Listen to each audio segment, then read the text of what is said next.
तो चलिए दोस्तों, हम अपनी अनबॉक्सिंग स्टार्ट कर लेते हैं। तो सबसे पहले हम अनबॉक्स करने वाले हैं हमारा मॉनिटर, जो कि है LG का फुल HD IPS पैनल वाला मॉनिटर। तो ये वाला जो मॉनिटर है ये मैंने अमेज़ॉन से ही ऑर्डर किया है। उसके बाद हम बात कर लेते हैं कैबिनेट का। तो हम जो इसमें कैबिनेट यूज़ कर रहे हैं गाइस, वो हम कर रहे हैं चिप्रोनिक्स का MX2 RGB। ये जो कैबिनेट है ये मेरे को अराउंड अंडर 3000 रुपीज़ में पड़ा है। उसके बाद जो हम यूज़ कर रहे हैं इसमें SSD 240 GB की SSD यूज़ कर रहे हैं। गाइज़, ये जो 3 कंपोनेंट्स हैं ये मैंने ऑनलाइन ऑर्डर करे हैं। तो आइए दोस्तों, अब हम अपने कैबिनेट को अनबॉक्स कर लेते हैं।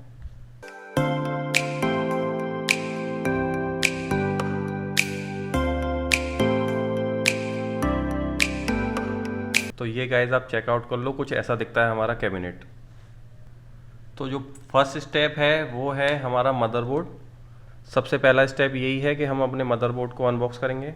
तो ये जो मदरबोर्ड हम यूज़ कर रहे हैं ये गीगाबाइट का A520M चिपसेट वाला मदरबोर्ड हम यूज़ कर रहे हैं। तो सबसे पहले हम अपने मदरबोर्ड को अनबॉक्स कर लेते हैं।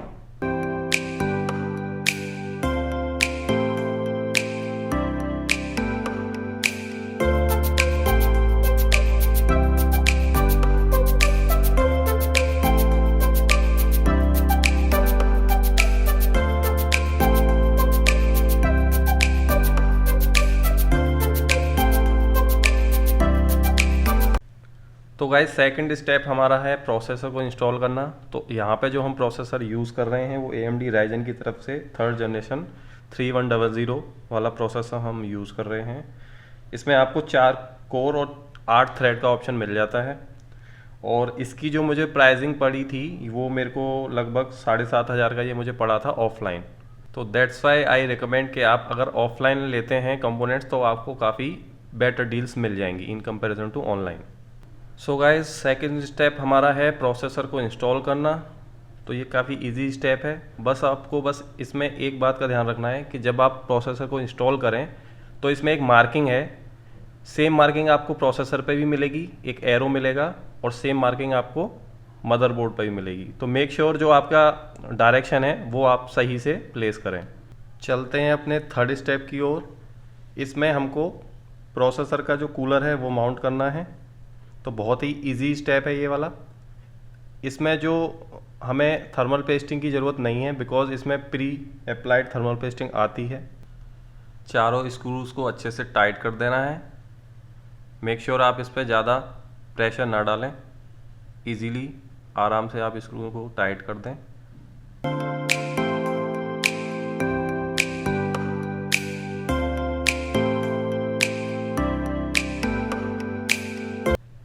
तो गाइस, चलिए अब हम अपनी रैम को इंस्टॉल कर लेते हैं। इसमें जो हम रैम यूज़ कर रहे हैं XPG की तरफ से 8 GB की रैम हम इसमें यूज़ कर रहे हैं। काफ़ी इजी स्टेप है रैम इंस्टॉल करने का। इसमें कोई हार्ड एंड फास्ट रूल नहीं है। नॉर्मली आपको बस रैम अपनी लेनी है, और ये अपने जो स्लॉट दे रखे हैं ये रैम के 2 स्लॉट्स आपको दे रखे हैं। इसमें आपको रैम को बस हल्के से लगा के और प्रेस कर देना है। ये जो आप क्लिप्स देख रहे हो, जैसे ही आप प्रेस करोगे तो ये अपने आप क्लोज हो जाएंगे। चलिए अब अपने कैबिनेट को ओपन कर लेते हैं। तो अब हम इसमें अपना मदरबोर्ड इंस्टॉल करने वाले हैं। तो सबसे पहले जो आपकी iOS स्लॉट प्लेट है वो आप इंस्टॉल करो, उसके बाद ही आप अपना मदरबोर्ड इंस्टॉल कर पाएंगे। मदरबोर्ड को इंस्टॉल करने के लिए बहुत ही सिंपल स्टेप है। इसमें कुछ नहीं करना होता। इसमें सिर्फ स्क्रूज़ को हमें मैपिंग करके स्क्रूज़ वाले स्लॉट्स की और स्क्रूज़ को टाइट कर देना है। दैट्स इट, और आपका मदरबोर्ड इंस्टॉल हो जाएगा। तो ये गाइस, जो पावर सप्लायर मैं यूज़ कर रहा हूँ कोरसैर का 450 वोट का पावर सप्लायर यूज़ कर रहा हूँ। ये पावर सप्लायर मैंने सेकंड हैंड परचेज़ किया है, बिकॉज़ नया पावर सप्लायर लेने का कोई फ़ायदा नहीं था। ये मुझे काफ़ी बेस्ट डील मिल गई और ये मुझे 1000 रुपये का पड़ गया।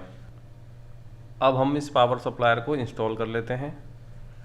तो मेक श्योर ध्यान दीजिए, जब आप पावर सप्लायर को इंस्टॉल करें तो उसका जो फ़ैन वाला साइड है वो नीचे की तरफ आना चाहिए।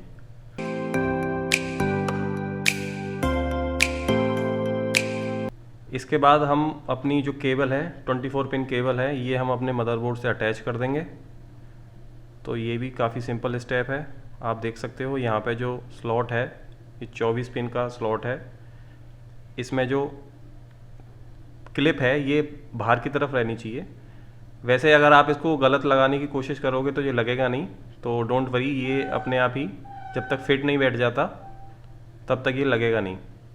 तो उससे आपको आइडिया लग जाएगा कि आप इसको गलत वे में प्लेस तो नहीं कर रहे हैं। अब जो हमारा नेक्स्ट स्टेप है वो हमारा है जो हमारी 8 पिन CPU केबल है, उसको हमें अपने मदरबोर्ड में लगाना है। जैसा कि देख सकते हो ये CPU 8 पिन केबल है।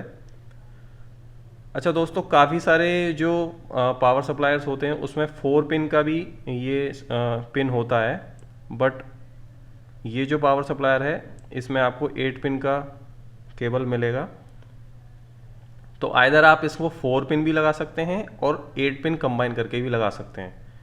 तो अगर आप 4 पिन, बिकॉज काफ़ी सारे मदरबोर्ड्स में जो 4 पिन है वही 4 पिन का ही स्लॉट अवेलेबल रहता है, बट यहाँ पे देखिए इसमें 8 पिन का स्लॉट अवेलेबल है। तो आप इसको कंबाइन करके 8 पिन वाले स्लॉट में इजीली इंस्टॉल कर देंगे। CPU केबल इंस्टॉल करने के बाद अब हम अपनी SSD को अनबॉक्स कर लेते हैं। इसमें जो, जैसा कि मैंने पहले ही बोला है, हम इसमें जो SSD यूज़ कर रहे हैं वो WD की 240 GB SSD यूज़ कर रहे हैं। तो इसको हम अनबॉक्स कर लेते हैं। ये देखिए WD की SSD। इसमें जो हम हार्ड डिस्क यूज़ कर रहे हैं वो भी 1 TB की WD की हार्ड डिस्क यूज़ कर रहे हैं। दोनों ही हार्ड डिस्क हमने कनेक्ट कर दी हैं, जैसा कि आप देख सकते हो। जो केबल्स हमें मदरबोर्ड के साथ मिलती हैं उन दोनों से ही हमने हार्ड डिस्क को कनेक्ट कर दिया है, प्लस जो हमारे जो SATA के पॉइंट्स हैं वो पावर सप्लायर से कनेक्ट कर दिए हैं। सो नेक्स्ट स्टेप में गाइस हम अपना ग्राफिक कार्ड को इंस्टॉल करेंगे। तो ये जो ग्राफिक कार्ड है ये मैंने सेकेंड हैंड परचेज़ किया है। तो ये जो ग्राफिक कार्ड है जो हम यूज़ कर रहे हैं ये है हमारा Zotac का 1050 Ti। तो इसको इंस्टॉल करने के लिए मेक श्योर जो आप इसके जो फैंस हैं ये नीचे की साइड लाई करने चाहिए। और इसको इंस्टॉल करने का बहुत ही सिंपल तरीका है। ये जो आप देख रहे हो स्लॉट, ये ग्राफिक कार्ड का ही स्लॉट है। तो सबसे पहले जो जो जो इसकी पिन है, जैसे कि आप देख रहे हैं, ये पिन को पहले मैंने ओपन कर लिया, उसके बाद में इसको हल्के से प्रेस कर देना है। That's it. अब हम अपने मॉनिटर को अनबॉक्स कर लेते हैं। तो ये जो मॉनिटर है जैसा कि आप देख रहे हैं LG का फुल HD IPS पैनल वाला मॉनिटर हम इसमें यूज़ कर रहे हैं। तो इसको अनबॉक्स कर लेते हैं गाइस। और ये काफ़ी कॉमन मॉनिटर है, काफ़ी जो बजट PC बिल्ड करते हैं वो इसको काफ़ी प्रेफर करते हैं इसी मॉनिटर को। मैंने भी काफ़ी सर्च करने के बाद ही इसी मॉनिटर को ऑर्डर किया था अमेज़ॉन से। तो ये मैंने अमेज़ॉन से ही ऑर्डर किया है। तो कुछ ऐसा दिखता है ये मॉनिटर। ये हमने इसको अनबॉक्स कर लिया। मॉनिटर को अनबॉक्सिंग करने के बाद अब हम इसका जो स्टैंड है वो इंस्टॉल करना है।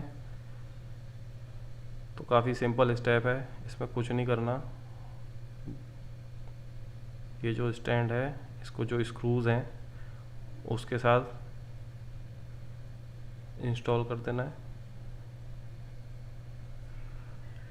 सो ये फाइनल स्टेप था।